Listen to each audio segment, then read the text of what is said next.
Welcome to rSlash Prorevenge, where OP grabs his CEO by the balls. Our next Reddit post is from Reddit admin Dumb. To give you some background, my friend Tim has been programming since he was like 7 years old. Tim said by the time he got to college, he breezed through most of his comp sci classes because a lot of the content they were covering he had already mastered years prior. Tim is an excellent programmer. Tim's career has been quite successful. He's worked for Google, Facebook, Amazon, and finally a hedge fund. This story starts at the hedge fund. Tim works a lot with AI technology, and at this hedge fund, he was the lead programmer manager who spearheaded an effort to optimize their AI that helped them complete literally millions of trades a day. To say that his work had a massive impact was an understatement. All of this was going on with COVID-19 in the background. Due to COVID-19, they went to a work-from-home model, where my friend Tim kept working. During work from home, Tim was looking around his fancy $4,500 New York City apartment and wished for things like a yard, a heated pool, a nice 3-car garage, and not living in a high-rise. It dawned on Tim that he could leave New York City. So Tim moved back to his hometown in Michigan, where he bought himself a really nice home with a heated pool, a 3-car garage, a nice yard, and guess what the yard had in it? A mother-in-law suite, which was essentially a 2-bedroom, 1-bathroom second home on the property of his main home, which he turned into his man cave. It's actually pretty sick. Oh yeah, and his mortgage payment was far less than the $4,500 a month rent, like half as much. Tim spent the rest of his COVID-19 working from home, pounding out projects. He never actually informed his employer on an official basis that he moved. He just kept working. Then COVID-19 ended. Tim's boss, Larry, calls him up and goes, "All right, Tim, on Monday, we're starting work back at the office." And Tim goes, "Yeah, about that. I moved to Michigan." Larry is shocked and goes, "You didn't even ask if you could do that." And Tim basically said, "I didn't know I needed your permission to move," in a sarcastic way. Larry insists that Tim needs to move back to New York or he won't have a place on the team. Tim says he's always been doing the exact same work from home at a high level for the past year. He is willing to travel to New York City for a few meetings a year on his own dime, but he feels his quality of life is so much higher outside of New York that he has no desire to live in New York City. To which Larry said, if Tim doesn't have any desire to live in New York City, then he has no desire to keep Tim employed.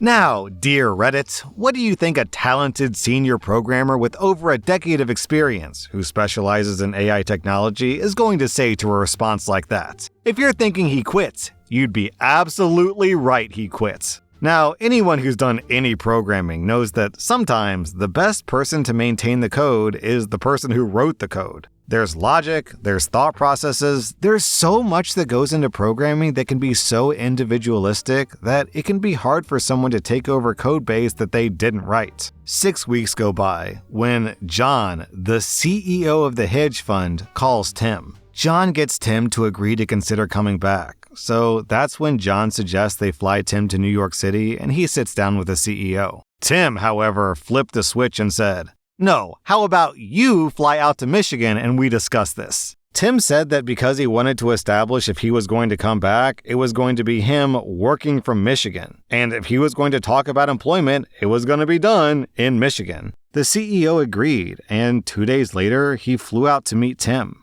Tim sits down, and John says they really need him because he provided a lot of value to the organization, and the programming team is struggling. John offers Tim the opportunity to come back with a 20% pay cut. Since, by his logic, he won't be living in New York City, and John called that a cost of living adjustment. To which John said, "No, I want a 15% raise above what I was earning." John sits back and responds, "The reason we pay what we pay is because we ask you to live in New York City, and we understand that's an expensive city to live in." To which Tim says, "You pay what you pay, and you pay it because I'm worth it. If I wasn't worth what you pay, you wouldn't be paying me. Now, my first condition is if you want me back, it'll be a 15% raise." John goes, "And the second?" "The second condition is I'll come back as long as Larry isn't there." John sighs, "You're asking for too much." To which Tim goes, "You don't need to bring me back if you don't want to. I'll be fine elsewhere." John goes, "I'll talk to the partners." Tim says, "My offer's good till Friday." John goes, "What do you mean?" next Monday is when I'm going to start looking for work. This offer is good until Friday. It was Tuesday. John leaves. That Thursday, the phone rings. It's John. Tim, we're transferring Larry to a different fund. He won't be working with you anymore, and we're fine with giving you a 15% raise. Can we send you an offer letter for you to sign? Tim said, of course, and Larry's really gone? And John says, yeah, you'll never need to interact with Larry ever again. That was the start of this year. Tim hasn't been in New York City, he hasn't heard from Larry, and he hasn't seen Larry on any communications. Man, it's crazy how much flex some people have to be able to force the CEO to fly out to meet you about you being rehired. Big ball energy.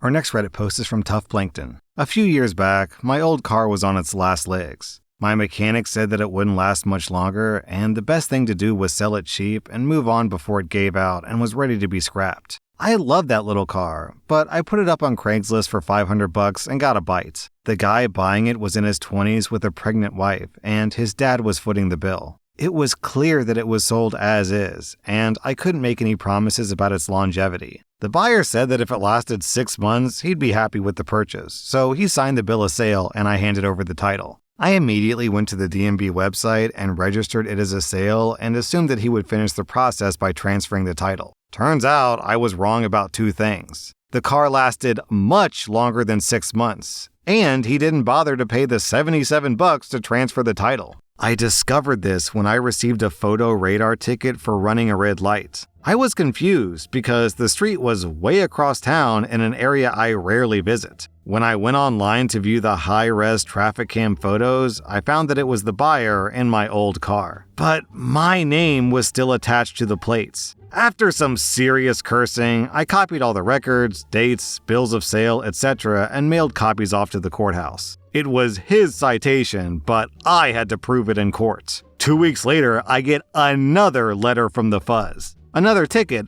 this time for speeding. Same driver, same car, same plates with my name still attached. Again, I had to copy all the paperwork, write a long letter to the clerk, and mail it off to the courthouse. The third ticket really made me mad. I started making calls and discovered that this scam is pretty common. Some folks buy a junker and rack up fines until they wreck or abandon the car, and their name was never on it, so nobody bothers to punish them for it. It's all on the previous owner to clean up the mess and prove who was at fault. This time, I wrote an extra long letter to the court clerk and did a little research to include the guy's picture, home address, and listed phone number. A month went by and I thought it was all over. Hell, the car should have given out by now anyways. Then the fourth ticket arrived, showing him in high res zipping past a radar camera in my old car with my old bumper sticker still on the back, and all his kids piled in the back seat. The fifth and sixth tickets felt like Groundhog's Day. I didn't even bother to put the paperwork away. I kept it on my desk ready to copy. By the time the seventh ticket arrived, we were well over a year beyond the sale, and enough was enough.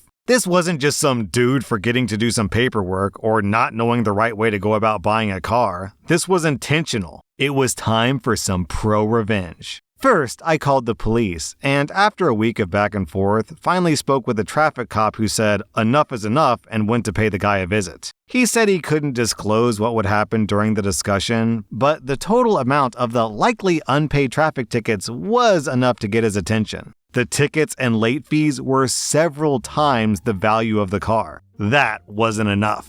Just having to pay his tickets wasn't appropriate for the 7 freaking times I had to copy that damned bill of sale for the court clerk. So I started going back through my records of every ticket and every photo. And I found an interesting theme. In every photo, his tiny kids were in the car, including the newborn infant, all packed into the back seat.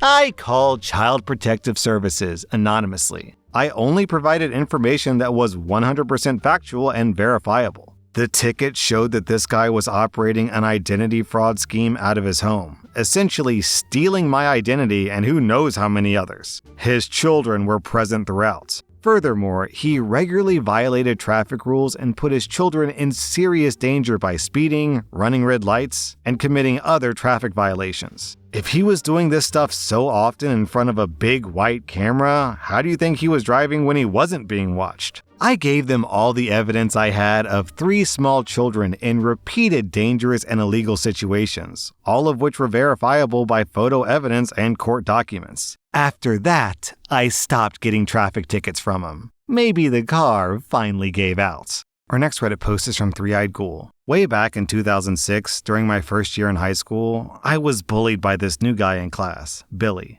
Billy was what other people would call cool.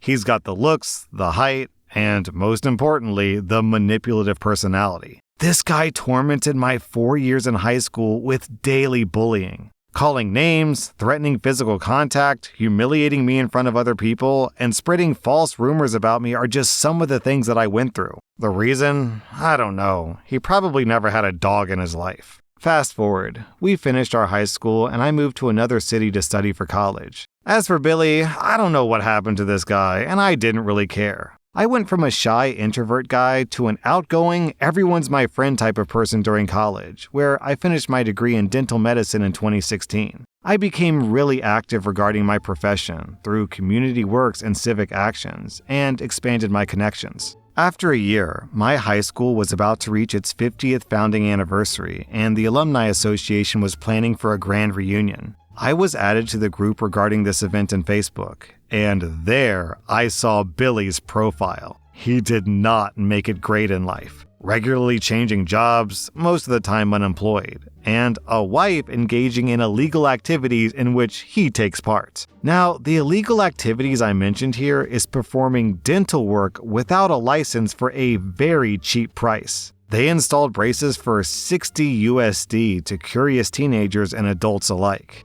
I cannot even describe the feeling I got when I remembered the nightmare that I had in high school and how I had the chance of revenge. In our country, one law states that if you do dental work without a license, you'll be in prison for at least 2 to 5 years, and you have to pay fines adding up to about 6,000 USD. This guy did not attend college. This guy did not have a license. This guy is in no position to do dental work. Having sworn to uphold my profession and prevent harm to others, I did what any licensed dentist here would do if they knew someone was practicing illegally. So I called up some people within our local dental chapter so they could connect me with the other chapters and do some kind of entrapment operation in Billy's area. A cop went undercover and ordered dental braces. Other cops went in as Billy's wife was putting the braces in the cop's mouth. Both of them went to prison. Billy never knew that it was me behind his imprisonment. He and his wife are still in jail, and the verdict is yet to come. It is a bailable offense, but I doubt Billy saved enough for the two of them. The justice system here sucks, so it would probably take a long time in jail while the case is in process. Also, OP points out that this happens in the Philippines, where 6,000 USD is a ton of money. Our next Reddit post is from Starlux, and this post comes from a news article. An Ohio woman whose car was repossessed by the dealership just 1 month after she bought it has pulled off a revenge move for the ages. Tia McCreary discovered, as she explored legal options against the company, that the dealer failed to renew the registration on the company's name with the Ohio Secretary of State. So she registered it in her name, then hit the dealer with a cease and desist order, ordering them to no longer use the name they've used since 2012. The case is still pending. That was rSlash_Prorevenge, and if you like this content, check out my podcast where I publish the exact same episodes. Also, hit that subscribe button because I put out new Reddit videos every single day.